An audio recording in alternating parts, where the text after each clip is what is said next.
Oke, sebelum masuk pembelajaran, Ibu persilakan kepada kakak kelas untuk memimpin doa hari ini.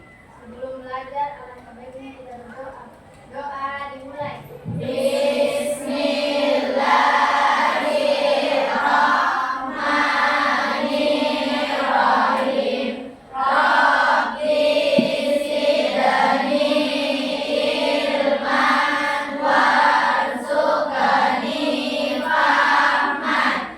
Ya Allah, tambahkanlah ilmuku dan berilah aku pemahaman yang baik. Amin.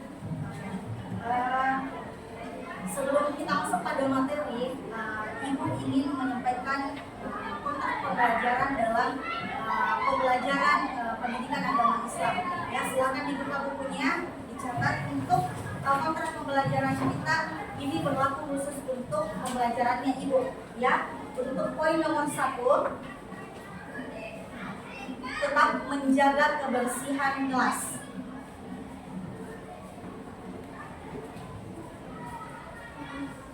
Poin nomor 2, catatan dan tugas wajib dikumpul tepat waktu.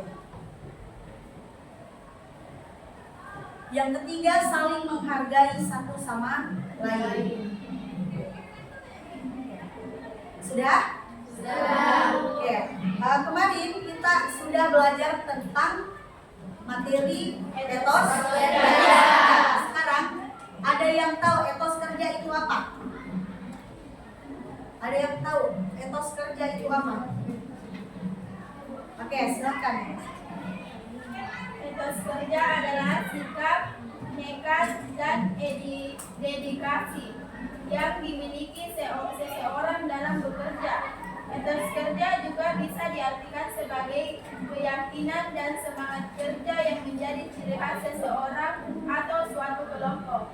Oke, ada yang lain silakan dulu. Ada yang lain? Oke, silakan dulu. Etos kerja adalah keyakinan dan semangat seseorang dalam bekerja yang diwujudkan dalam perilaku kerja sehari-hari. Etos kerja mencakup motivasi, karakteristik, kode etik, kode moral, dan sikap yang mendorong seorang untuk bekerja keras. Oke, beri aplaus dulu untuk orangnya. Oke, jadi hari ini kita akan memasuki materi selanjutnya, yaitu tentang materi Syu'abul Iman atau cabang iman. Nah, sebelum Ibu menjelaskan sedikit, ada yang tahu iman itu ada berapa? 6. Ayo, coba angkat tangan. Siapa yang tahu? Oke, yang di belakang, silakan berdiri.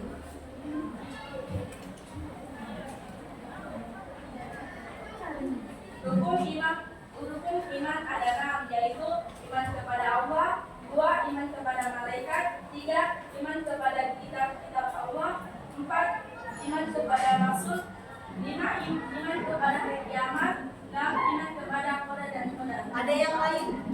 Oke, silakan. 1. Iman kepada Allah Subhanahu wa taala, 2 iman kepada malaikat, 3 iman kepada nabi dan rasul, 4 iman kepada kitab Allah, 5 iman kepada hari akhir atau kiamat, 6 iman kepada qada dan qadar. Oke, silakan duduk kembali. Terima kasih. Aplaus sekali lagi.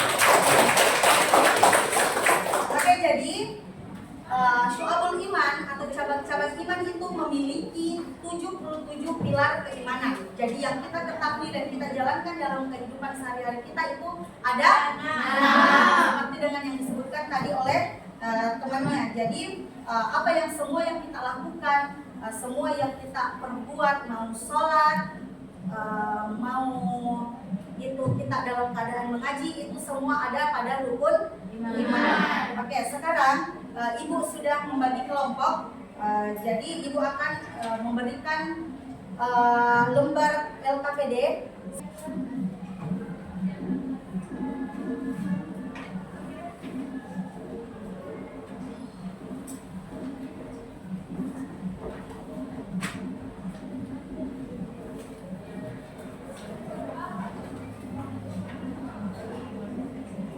Oke, silakan ya diperhatikan ke depan. Sebentar LKPD-nya itu kalian akan menjawab. Ya, kalian akan jawab di situ kaitan dengan Syu'abul Iman dengan video yang akan Ibu diputarkan. Ya, perhatikan LKPD-nya.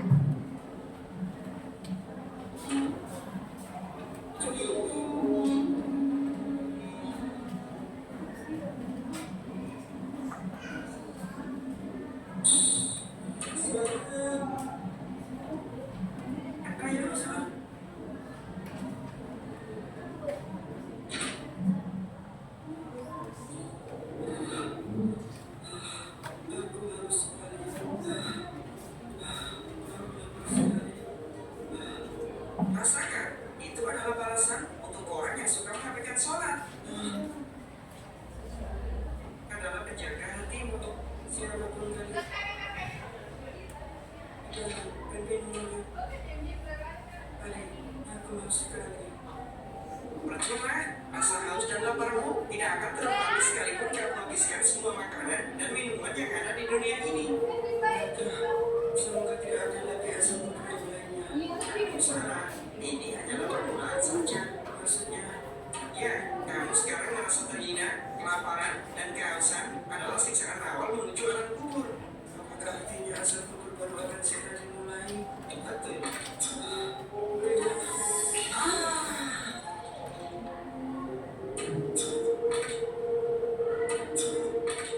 Tolong aku, keluarkan aku dari sini.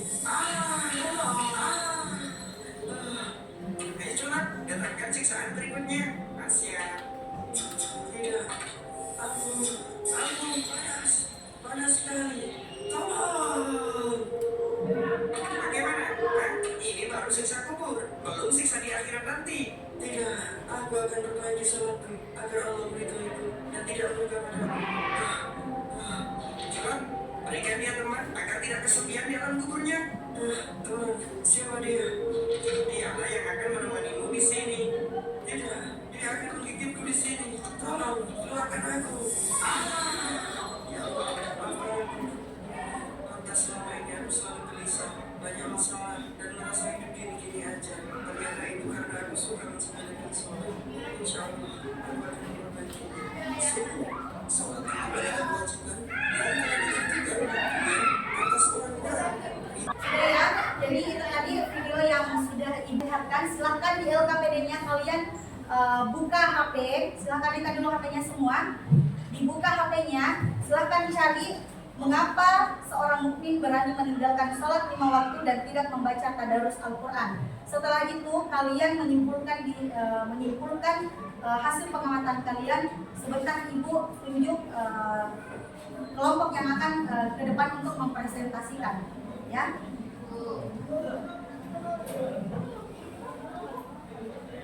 Silahkan dibuka HP-nya. Sembari Ibu lihat kegiatan kalian, Ibu akan mengambil nilai secara langsung, ya. Jadi silakan dikerjakan secara berkelompok. Tapi masing-masing kelompok untuk menekan HP-nya semua untuk mencari, bantu temannya untuk mencari tentang mengapa seorang mukmin itu berani meninggalkan sholat.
Oke,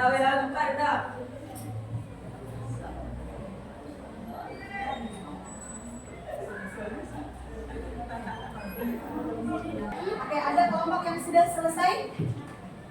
Oke, silakan ke depan. Untuk kelompok 2 ya, perwakilan kelompok 2 silakan ke depan untuk mempresentasikan hasil yang didapatkan.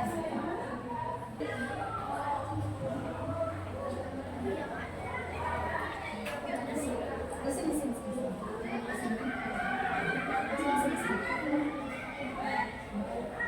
Oke, silakan. Yang lain dengarkan ya. Meninggalkan sholat lima waktu dengan sengaja adalah dosa besar yang dapat menyebabkan seseorang keluar dari Islam. Hal ini karena meninggalkan sholat dengan sengaja menandakan seseorang telah mendustakan Allah dan Rasulnya. Berikut adalah beberapa alasan mengapa seseorang meninggalkan sholat.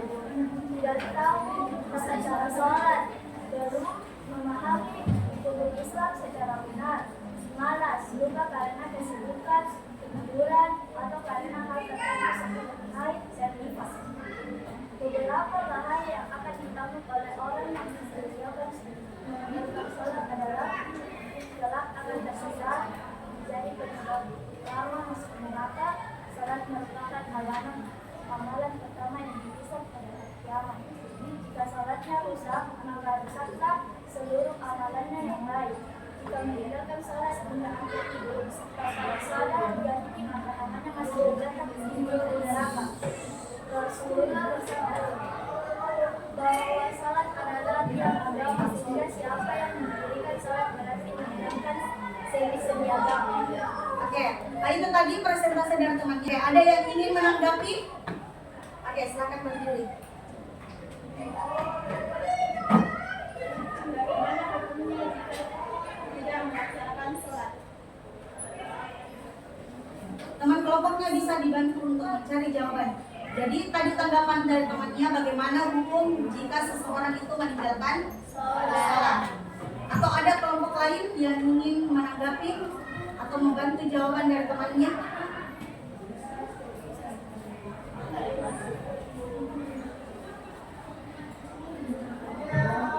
Jadi hukum meninggalkan sholat itu apa? Hukumnya silakan dibantu temannya untuk menjawab. Oke, silakan. Berdiri, silakan.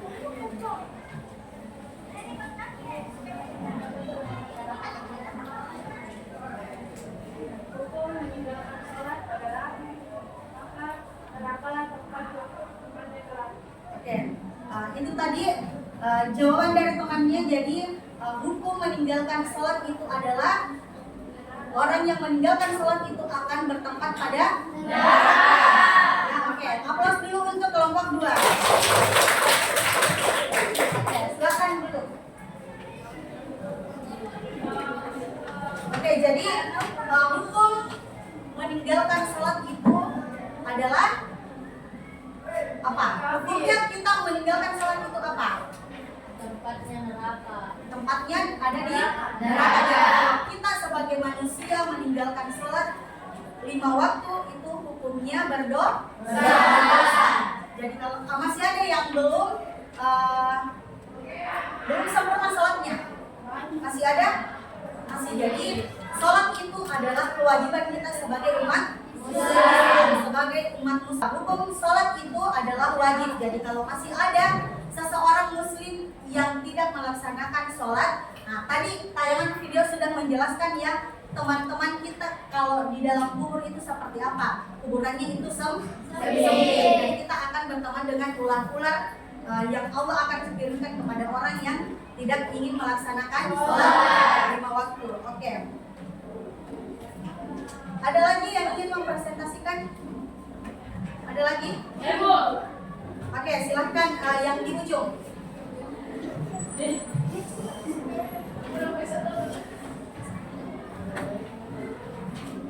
Assalamualaikum warahmatullahi wabarakatuh. Waalaikumsalam warahmatullahi wabarakatuh.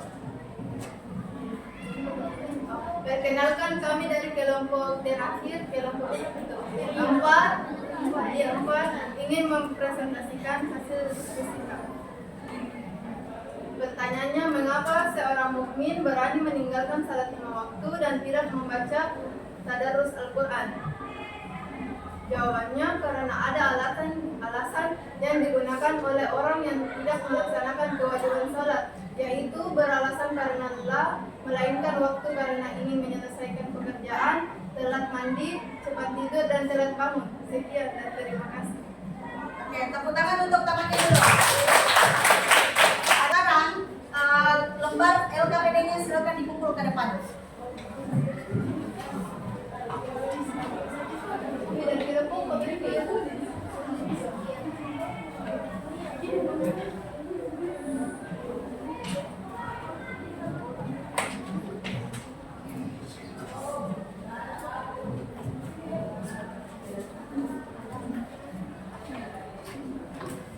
Oke, jadi untuk pelajaran hari ini kita sudah membahas tentang bagaimana seseorang mukmin itu meninggalkan sholat waktu. Jadi kita perlu memahami bahwa sholat itu paling penting di dalam kehidupan kita. Jadi di dalam syu'abul iman ini itu keimanan kita dilihat dari bagaimana kita sholatnya kita. Yang kita mendirikan sholat 5 waktu, kita meninggalkan sholat. Nah, itu semua akan terbalaskan ketika kita sudah meninggal. Oke, sekarang silakan dinaikkan HP-nya. Ada link di atas, Ibu sudah kirim melalui grupnya kalian. Silakan diisi. Kalau selesai, silakan sampaikan kepada Ibu kalau selesai pengisian dari refleksi siswa kita. Iya, Bu.